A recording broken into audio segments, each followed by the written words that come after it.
For years, people have been asking Riot Games to create some sort of show or movie after consistently putting out incredible animated videos, and they've finally gone and done it and created the amazing Arcane. Those that have watched it just know that Arcane has been one of the biggest and best surprises of the year in terms of how well put together it is. Now, this show can definitely be enjoyed by a general audience, but if you don't actually play League of Legends, there are a ton of references you might have missed in Season 1. Let's dive in. The show begins with two of our main characters, Vi and Jinx, or who's then known as Powder, walking across the bridge between the two main nations of the show, Zaun and Piltover, after a war between the two has ended. As they're walking, there's a song that's being hummed, which is called Dear Friend Across the River. The lyrics of the song reference rivers and mighty towers, which are two key map elements from the game. When Vi, Powder, Claggor, and Milo are jumping over rooftops, we can see Cupcakes on one of the balconies. Claggor even manages to snag one for himself. These cupcakes are actually a reference to multiple things. The first being that Caitlyn, who is actually at the building our favorite gang of kids are breaking into, has an ability in the game called Yordle Snaptrap, which has a little cupcake in the center of it. Of course, we later meet Caitlyn in the show, who Vi nicknames her as Cupcake as well. You're hot, Cupcake. These cupcakes are also similar to the ones we see in the Bittersweet Lulu splash art, and in the final episode of the season, it also looks like there's a cupcake in the music box that Jinx made, which is also a nice callback to the first episode where Powder finds a similar music box in Jayce's room. Oh, and one more cupcake reference. In the game, if Vi survives a shot from Caitlyn's ultimate ability, she shouts, Nice shot, Cupcake. The workshop that our gang breaks into belongs to Jayce, who we later meet in episode 2. When Powder is searching through the workshop, she comes across a sandwich that she eats with no remorse, but under that sandwich are blueprints to Jayce's iconic hammer from the game, and the same one that we later see him bust out in that epic fight with Vi in episode 8. More on that later. After the small incident at the building our protagonist just broke into, they run through the Incognia Plaza, named after the strange-looking statue in the middle, which is called the Runeterra Incognium. This statue is actually a device that was supposed to be able to locate any individual in the world. Funnily enough, the entire first act of Arcane is about finding the 4 kids who caused the incident. Oh, and that device was actually the lifetime's work of Valentina Zindello, a scientist from Piltover, but I guess now it's just a nice-looking object? Continuing with episode 1, as Powder runs away from the fight with Deckard and his goons, we can actually see a mushroom on the side of the wall that she tries to hide behind. This shroom, of course, is a reference to everyone's favorite, or most likely everyone's most hated champion, Teemo. Teemo was one of the original 17 champions of the game, and his ultimate ability allows him to place invisible mushrooms all across the map, making him one of the most annoying champions to play against. Anyways, this isn't the only Teemo reference we see in Arcane. As the kids make their way back home to what they call the lanes, which in itself is a reference to the 3 main lanes of the game's map, we see some eggs lying in a crate, and these could actually be referring to what the mushrooms look like for Teemo's cottontail skin in the game. Next to those eggs, you can see also a caged Krug, one of the jungle monsters from the game. In Vander's hideout, you can see Powder playing some arcade game with Teemo on it. In Marcus's daughter's room, one of his daughter's books has images of Teemo on it, and lastly, we can see another Teemo graffitied on the wall of the Firelight space. Ah, Riot Games, always reminding us of that devil character. There are a ton of little details packed into Benzo's shop. When Vander and Claggor first get there, we meet a talented inventor called Little Man, or who is later known as Ekko. Damn, can we mention that glow up though? We first see him fixing a grandfather clock, which is a hint to his character in the game who has everything to do with time. When he fights Jinx on the bridge in episode 7, the beginning of their fight is played out, and then it gets rewinded, exactly how his ultimate ability works in the game, where he can go 4 seconds back in time. Benzo is also examining something himself, and that's not just any random shell. That's an old, now non-existent item called Heart of Gold. Kind of funny he's examining that because, you know, he doesn't exist much longer after this scene either. At the back of Benzo's shop, there is a frowning hat, an obvious reference to one of the most common items in the game, Rabadon's death cap. You can see a helm hanging above the entrance door as well, and this helm belongs to none other than Tryndamere, another one of the original champions in the game, and is also the gamertag of Mark Merrill, the co-founder and co-chairman of Riot Games. When the enforcers come into Benzo's shop and Ekko goes to the roof of the shop to eavesdrop on the conversation, we can see a clock in his possession, another reference to his future chrono powers. And when he spies on Vander and Co., the camera is inside 3 masks, 2 of which resemble 2 items from the game, Liandry's Torment and Haunting Guise. Right outside this door, we see a vehicle up against a wall, which is the same vehicle as the one that Ekko rides in the music video from the introduction song Enemy, sung by Imagine Dragons.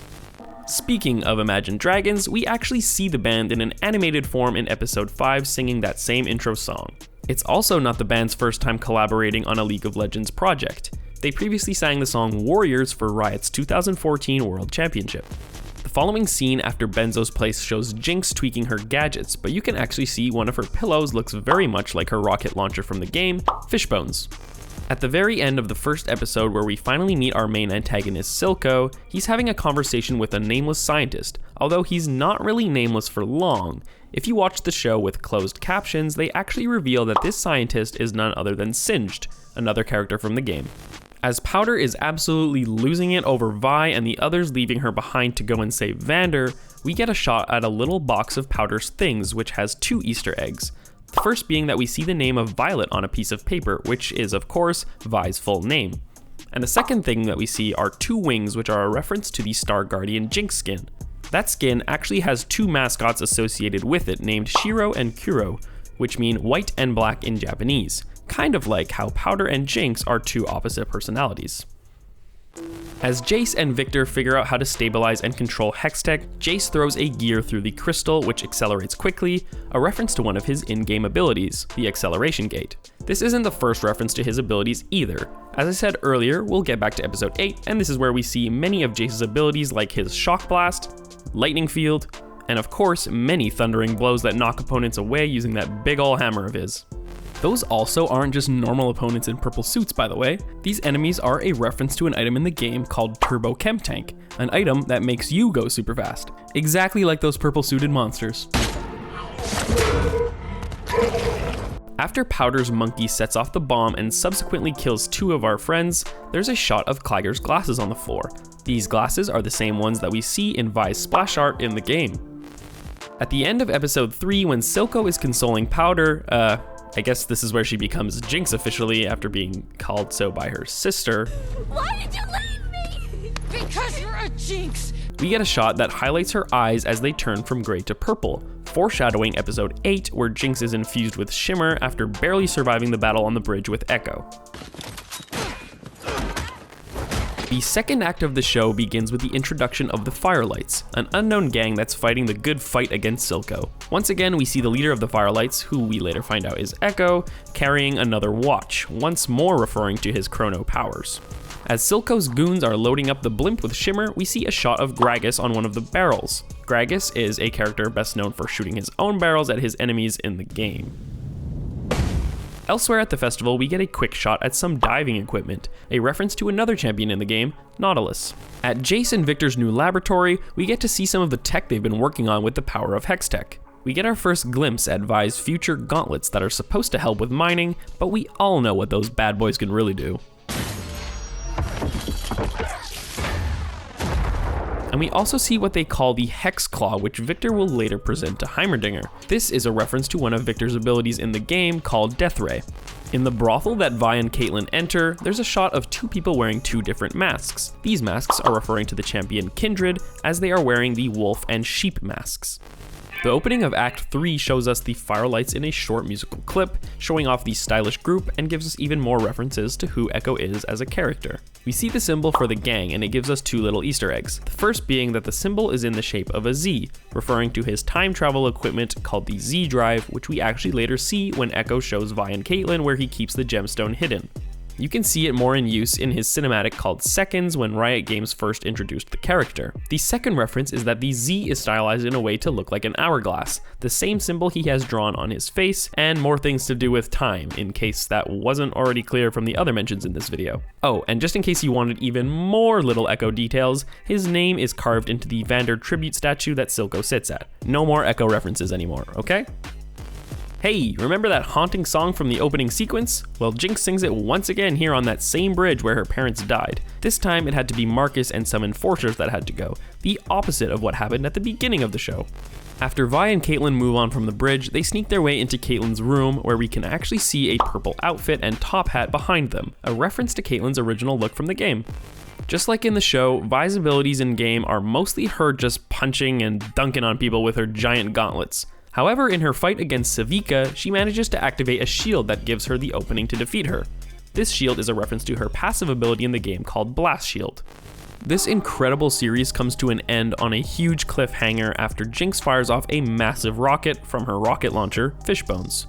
What she fires off is known as a Super Mega Death Rocket, her exact ultimate ability from the game. After that wild ending with Jinx telling the world that she wants anything but peace, we get a quick glimpse into some of the upcoming storylines that we can see from Season 2, and the most interesting one of all is this one shot of Singed and... is that Vander? It certainly seems like it could be, but it's hard to tell with just a side profile. Let us know in the comments what you think. And that about wraps it up. What did everyone think of Season 1 of Arcane? Were you surprised with how great it was? You know, with the long history of video game adaptations being, not so great? Alright, Riot, we need Season 2, now!